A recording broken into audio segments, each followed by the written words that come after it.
Europe has had enough of relying on the United States to defend it. The European Union, or EU, has just revealed a drastic new plan that ensures all of its member nations grow stronger. This is terrible news for Russian President Vladimir Putin, as he continues his push to take Ukraine. However, it's also a shot across the bow of the US. Europe is going to make itself unstoppable, with or without the United States. How? By dedicating more money to defense spending than ever before. On March 4th, EU President Ursula von der Leyen released a press statement on the organization's website. She noted that Europeans are living in the most momentous and dangerous times, pointing out the entire continent faces a grave threat. Von der Leyen didn't name names, but it's clear the threat is twofold: Putin's aggression and US President Donald Trump's tumultuous stance on the Ukraine war. The real question in front of us, said the EU president, is whether Europe is prepared to act as decisively as the situation dictates, and whether Europe is ready and able to act with the speed and the ambition that is needed. Right now it isn't. That's why Europe is entering an era of rearmament, claims von der Leyen. But to rearm, Europe first needs money. A lot of it. That's why von der Leyen has just announced a staggering new defense spending package called ReArm Europe. Under her proposals, the EU will free up a monumental 800 billion euros, approximately $857 billion, that its member nations will use to invest in their defense and provide even more support to Ukraine. The announcement comes just 2 days after several European leaders held an emergency summit with Ukrainian President Volodymyr Zelensky in the wake of Zelensky's disastrous meeting with US President Donald Trump at the White House. That meeting saw the two leaders battle back and forth, with Trump at one point telling Zelensky, "You're either going to make a deal or we're out." Trump also claimed that Zelensky had disrespected him in a post on social media. "I have determined that President Zelensky is not ready for peace if America is involved," Trump raged. "He disrespected the United States of America in its cherished Oval Office. He can come back when he's ready for peace." That statement sent shockwaves through Europe. The implication was that the US would pull out of peace negotiations related to the Ukraine war, at least for the foreseeable future. For many in Europe, that would essentially play right into Putin's hands. Without the US to lead those negotiations and provide a military threat that exceeds Russia's, Europe will be left alone to deal with the Ukrainian crisis. President von der Leyen's new defense spending proposal is the EU's response to the US appearing to withdraw. "We are ready to step up," von der Leyen said in her statement before outlining exactly what the EU plans to do. It's not going to outright hand over $857 billion to its member nations. The organization doesn't have that type of money just sitting around. And even if it did, the distribution of such a massive sum in one go would almost certainly lead to other EU members questioning von der Leyen's approach. So how is the money going to be distributed? The answer lies in the 5-step plan von der Leyen announced in her statement. Step 1, ease the EU's spending rules.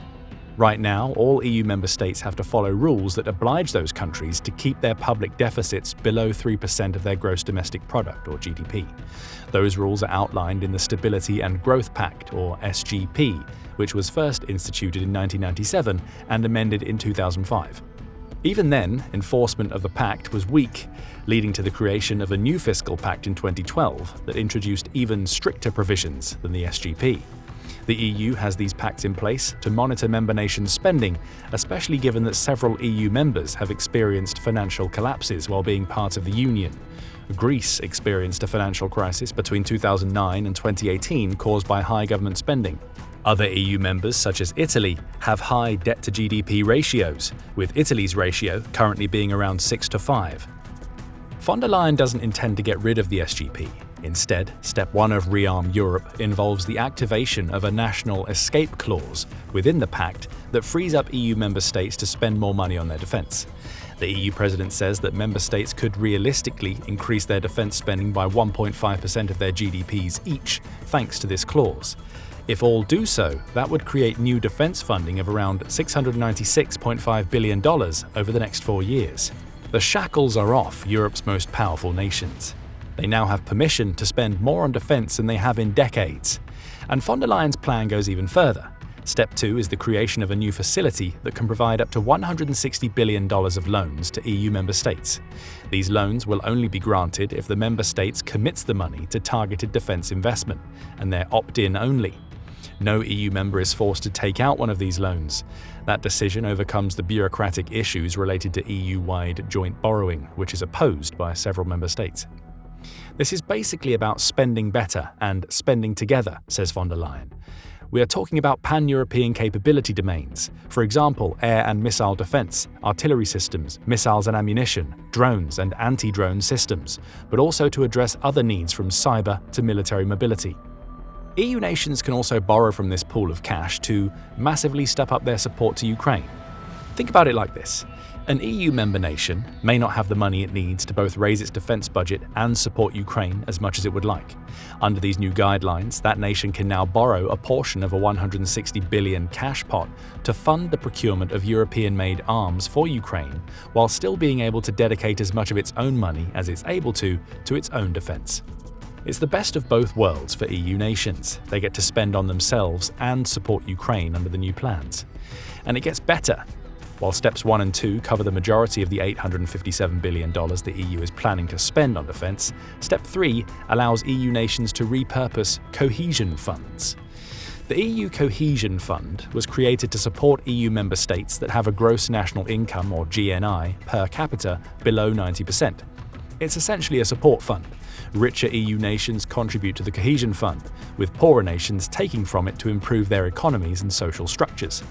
The idea is to have a shared pot of money that leads to the strengthening of the EU as a whole by picking up its economically weaker nations. Since 2021, the Cohesion Fund has supported all three of the Baltic states of Lithuania, Estonia, and Latvia. Cyprus, Hungary, Poland, Slovenia, Croatia, and several others have also received money from the fund. The EU also allocates 37% of the cash held in the fund to climate objectives. The Cohesion Fund isn't going away under von der Leyen's new proposals.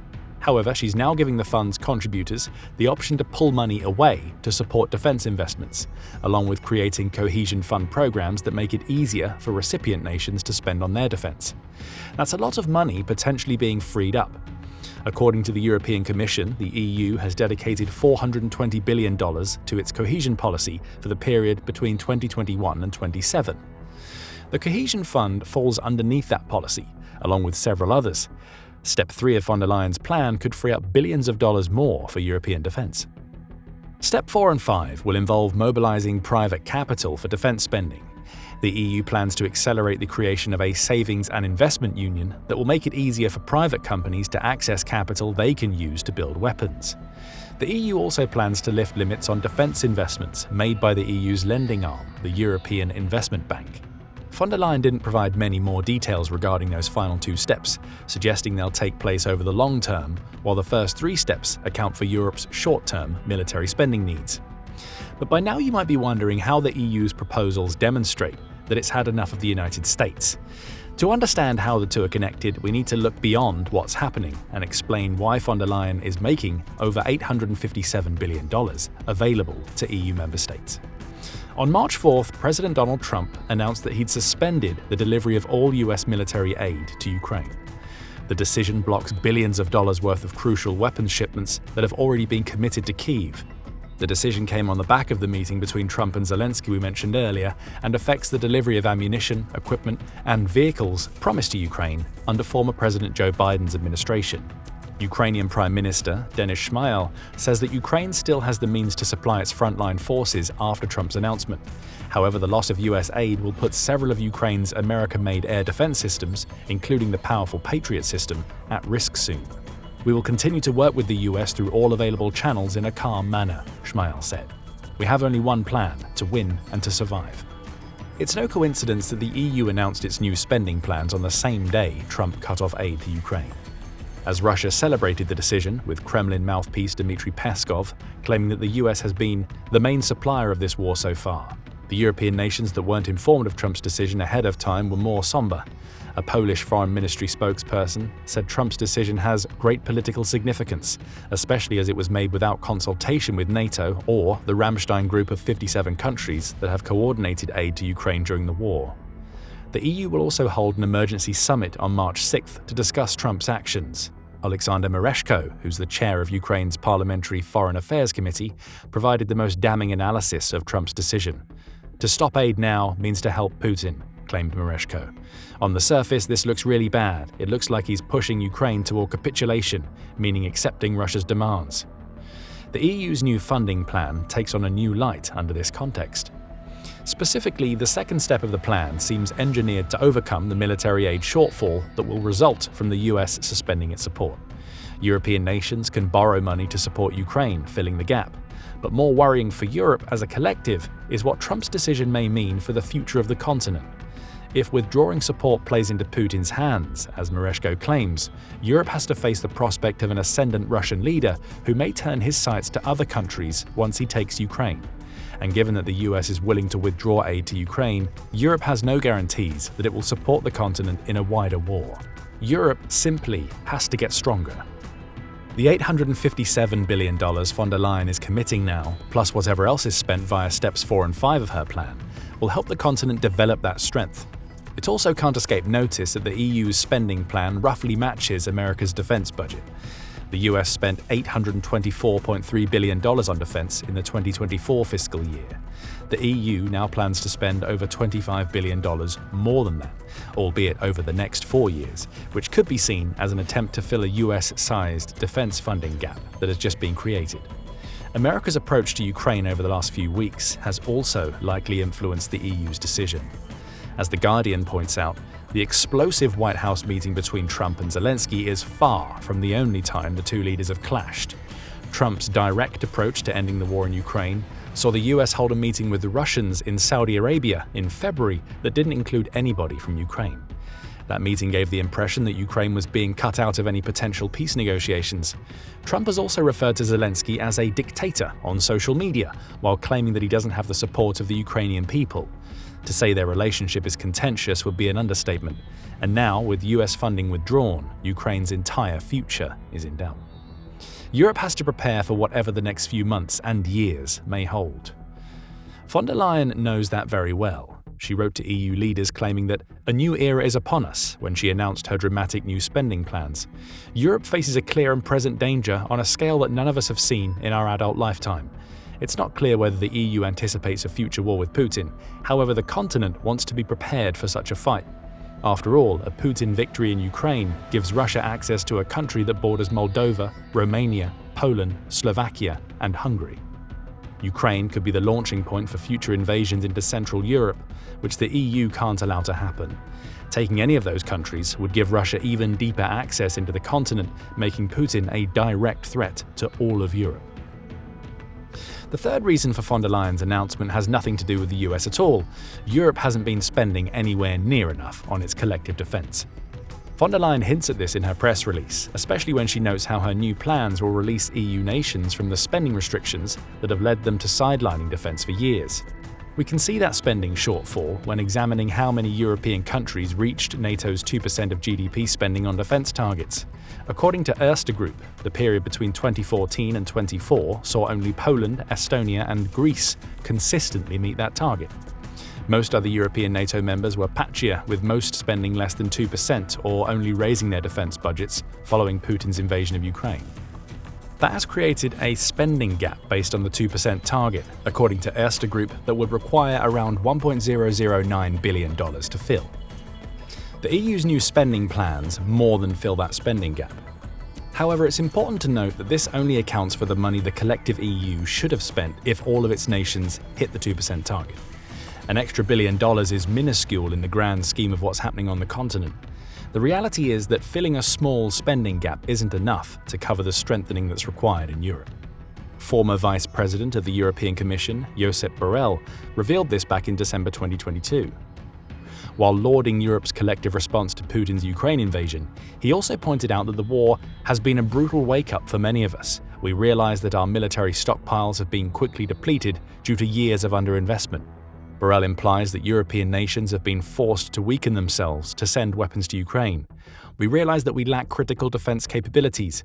We lack the capabilities that we need to defend ourselves from a higher level of threats, Borrell added. Russia is that higher level of threat. So von der Leyen's announcement could be a counter to years of European underspending. It not only fills the 2% of GDP gap highlighted in the Erste Group report, but also looks set to accelerate the European defense sector so the continent can catch up to where it should really be as a collective force. The $857 billion spending plan is the remedy to a problem that Europe should have long since solved. So what happens next? According to France 24, it isn't yet clear how quickly the EU can mobilize the funds promised under von der Leyen's proposal. The EU president's plan also needs to receive approval from the organization's member states, which could create a bureaucratic roadblock that may take months to clear. Hungary and Slovakia in particular could present problems. The leaders of both countries already threatened to block key EU statements on March 1st unless the EU called for an immediate ceasefire, along with launching peace talks with Russia. Von der Leyen's plans seem to be the opposite of what Hungary and Slovakia want, which could lead them to disapproving of the funding idea. The results will be visible more likely in weeks or months, rather than immediately, claims European Council on Foreign Relations member Camille Grand. But it makes a difference, she adds, since that's when the American restrictions will start to bite. Others were less excited by the news. Guntram Wolff, who's part of the Belgian think tank Bruegel, says that the EU's measures were a step in the right direction, but were not a game changer when it comes to the Ukraine war and how Europe will handle Putin in the future. Wolff expressed hope for a more ambitious debate, potentially releasing even more money, once EU powerhouse Germany has its new government in place. Other European leaders had a more upbeat response. German Foreign Minister Annalena Baerbock said von der Leyen's plans were an important first step to what she calls the quantum leap to strengthen our EU defence. The consensus appears clear. As massive as an $857 billion influx of cash into Europe's defence may be, for the continent and Ukraine, more needs to be done. Still, this is a powerful first step. It's also a move that has shocked the US at a time when it believed that pulling aid from Ukraine could be the key to forcing forward the peace talks between Kyiv and Moscow. And who knows, the EU's higher spending may just convince President Donald Trump to rethink his approach to Ukraine. After all, he's called on America's NATO allies repeatedly to spend more on defense in the past. Now, they're doing just that. And it may be enough to convince Trump that Europe is taking its defense seriously enough to deserve American aid again. But what do you think about the EU's massive $857 billion defense spending plan? Will it be enough to help the continent defend itself and Ukraine against Putin? How will the US respond to the plan? Share your thoughts in the comments, and remember to subscribe to The Military Show for all of the latest war news from Europe.